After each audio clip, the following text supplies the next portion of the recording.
할렐루야, 다소니 매일 묵상 요한계시록 바르게 알기 쉬운 세 번째 시간 두루마리 책이란 제목으로 오늘 묵상 함께 하겠습니다. 본문은 10장 전체인데요. 개인적으로 전체 본문을 읽어보시기 바라며 2절만 읽도록 하겠습니다. 그 손에는 펴놓인 작은 두루마리를 들고 그 오른발은 바다를 밟고 왼발은 땅을 밟고. 지난 묵상을 염두에 두시면서 계시록 10장의 묵상을 함께 하도록 하겠습니다. 10장 본문에서의 핵심은 2절에 힘센 천사의 손에 펼쳐져 있는 두루마리 책에 있습니다. 우선 우리는 5장 1절에서 9절에 나오는 두루마리와 10장에 나오는 작은 두루마리 책이 같다는 것이란 점을 분명히 할 필요가 있습니다. 다만 5장에서는 이 책이 7인으로 인봉되어 있었습니다. 그러나 10장에서는 양상이 다릅니다. 2절에 의하면 펴놓인 작은 두루마리입니다. 여기 펴놓이는 계속해서 펼쳐져서 누구나 읽을 수 있는 책이란 의미입니다. 이 책이 같은 책이라는 것은 사도 요한이 인용하고 있는 에스겔서의 연관성으로 확인될 수 있습니다. 5장 1절은 에스겔서 2장 9절에서 10절의 인용입니다. 내가 봄에 보좌에 앉으신 이의 오른손에 책이 있으니 안팎으로 썼고 7인으로 봉하였더라 라고 기록되어 있습니다. 이 말씀은 에스겔 2장 9절과 10절에서 내가 보니 한 손이 나를 향하여 펴지고 그 손에 두루마리 책이 있더라. 그가 그것을 내 앞에 펴시니 그 안팎에 글이 있는데 애가와 애곡과 재앙의 말이 기록되었더라는 것입니다. 이것은 인봉이 떼어지면서 재앙이 이어지고 있는 것에서 확인되는 것입니다. 그런데 10장 9절에서 11절의 작은 두루마리 책은 에스겔 3장 1절에서 3절의 인용이란 것입니다. 또 그가 내게 이르시되 인자야 너는 발견한 것을 먹으라. 너는 이 두루마리를 먹고 가서 이스라엘 족속에게 말하라 하시기로 내가 입을 벌리니 그가 그 두루마리를 내게 먹이시며 내게 이르시되 인자야 내가 내게 주는 이 두루마리를 내 배에 넣으며 내 창자에 채우라 하시기에 내가 먹으니 그것이 내 입에서 달기가 꿀같더라 라고 말씀합니다.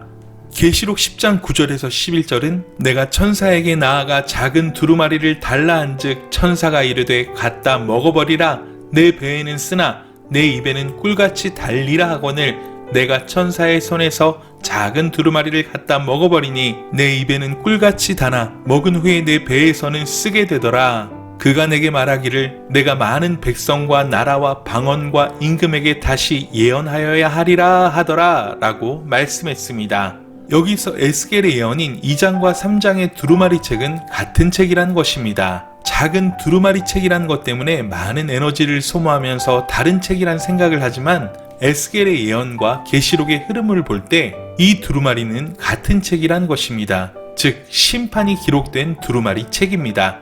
그 책이 10장에서는 펼쳐져 있는 것입니다. 그러면서 힘센 천사의 맹세가 이어집니다. 5절에서 7절에 바다와 땅을 밟고 서 있는 천사가 창조주 하나님을 가리켜 맹세합니다. 뭐라고 맹세합니까? 지체하지 아니하리라 라고 맹세합니다. NLT 성경은 There will be no more delay 라고 번역합니다. 더 이상 딜레이 되지 않을 것이란 말입니다.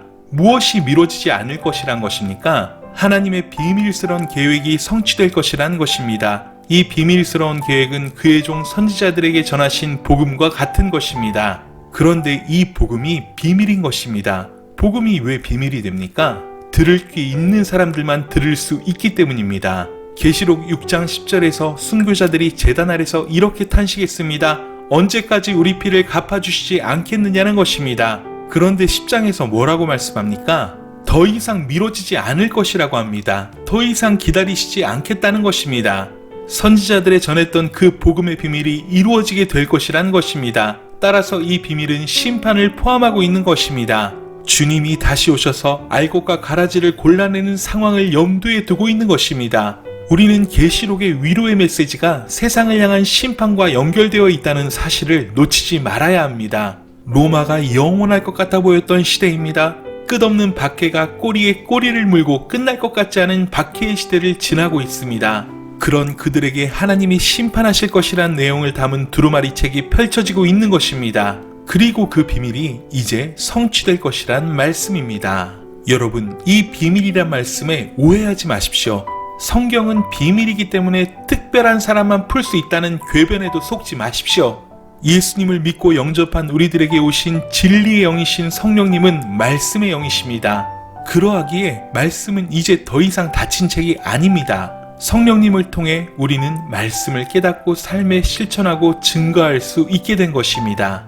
우린 내일 계속해서 이 말씀을 가진 자의 사명이 무엇인지 사도 요한에게 주어진 명을 통해 배우게 될 것인데요. 우선 중요한 것은 내 자신이 현재 말씀을 가까이 하느냐 그렇지 않느냐는 것입니다. 크리스천의 가장 중요하고 강력한 무기는 말씀이기 때문입니다. 이 말씀이 없이는 우린 전투할 수 없습니다. 미혹의 영에 당하고 악한 자의 궤변에 당할 수밖에 없는 것입니다. 이 말씀의 목적은 정확합니다. 우리를 하나님의 사람으로 세우기 위해서입니다. 그리고 말씀을 깨달은 우리를 통해서 주의 예언을 성취하시기 위해서입니다. 사랑하는 여러분, 말씀을 사랑하시는 저와 여러분 되시길 간절히 소원합니다. 말씀을 가까이 하며 다시 말씀 앞에 나를 세우겠다는 결단으로 오늘을 시작하시는 저와 여러분이 되시길 간절히 소원합니다. 성도에게 말씀은 양식이요 힘이요 능력입니다. 오늘 하루도 주의 말씀으로 승리하는 그러한 하루 되세요. 사랑하고 축복합니다. 샬롬.